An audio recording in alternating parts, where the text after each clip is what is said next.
Is superhero fatigue really a thing? In my opinion, no. I will elaborate, but before we do that, I will get into my video of my origin story briefly. I grew up on so much content that ranged from Teenage Mutant Ninja Turtles, from Mighty Morphin Power Rangers. My gateway into DC and Marvel came from the animated universe. I did not read the comics until my adult years. My favorite comic book character is still the Bruce Wayne Batman character. While the first mainstream Batman film came out in 1989, the Batman character completely dominated the 90s as a whole. We're talking movies, animated movies, merchandise, toys, even a Six Flags Magic Mountain live stage show, which I went to as a kid and I loved it. That's a fact.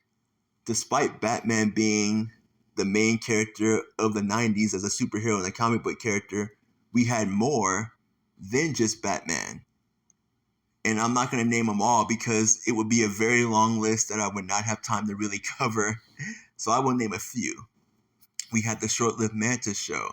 We had The Crow, Phantom, The Flash, Meteor Man, Lois and Clark, Spawn, Steel, and the character to kick off what I like to call the pre-MCU universe, Blade.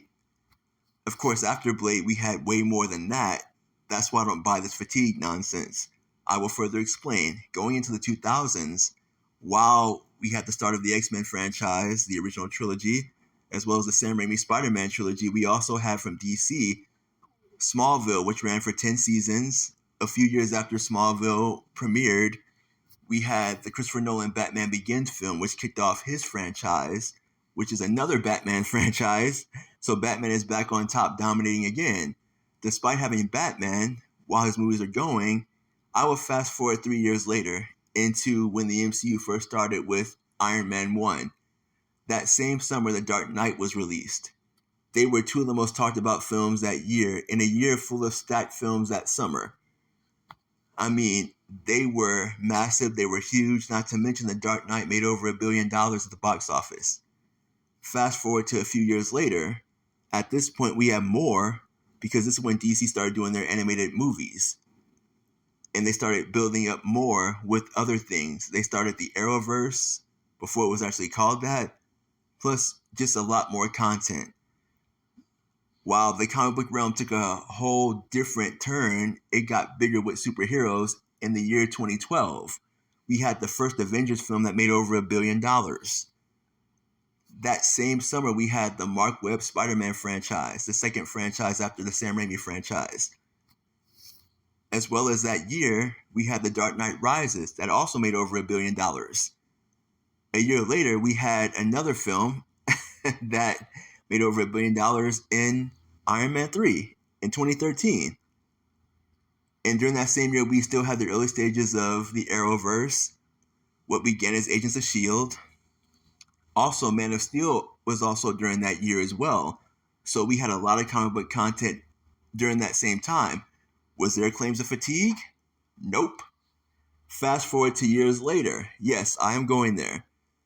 I will skip to 2019 because at this point, we have all the social media platforms. I'm not sure if TikTok was really around, but we had all the major ones: Twitter, IG, YouTube, Facebook. I didn't see people on there saying, I'm sick of these comic book movies. Very few were saying that, but it was not this weird overview because you had a plethora of different studios that were covering them. At this point, you had the Netflix verse, you had the Snyderverse, and the DC animated universe took off even more. You also had the Arrowverse that got even bigger. You had the Sonyverse that got bigger. Plus, like I said, the MCU has gotten stronger. So at this point, people wanted more, but not in a way where they were sick of it because you had your options. If you didn't like that studio, you have another studio to choose from. Going forward, a lot of people like what they liked until the 2020s because things changed and all the OG Avengers left or some, died off. So looking back, do you think that comic book fatigue is really a thing, or is more so content creators that are angry and not happy with the fact that people don't like what they like? And instead of saying, you know what, it didn't work for me, but I understand why it worked for somebody else, or I don't get it, blah, blah, blah, whatever, A, B, C, D, E, F, G. Or is it just an excuse? Because to me, it feels like an excuse. We're in an era where people call the critics haters. You can sit there and say, you know what? I like this show because the character works, the character's well written, but I get why people don't like it. Instead of that, it's, oh, you guys don't like them because ABC. It's all this weirdness nowadays. I don't get it. It's odd. I get people don't really interact anymore because we're in a new age. But unfortunately, these conversations need to continue to happen. Despite this, I want to know what your thoughts are. What do you think about comic book fatigue, and is it a real thing? It's great to be back on YouTube.com. Thanks for watching. Remember to like, comment, subscribe. Take care. Have a nice day or weekend. Later.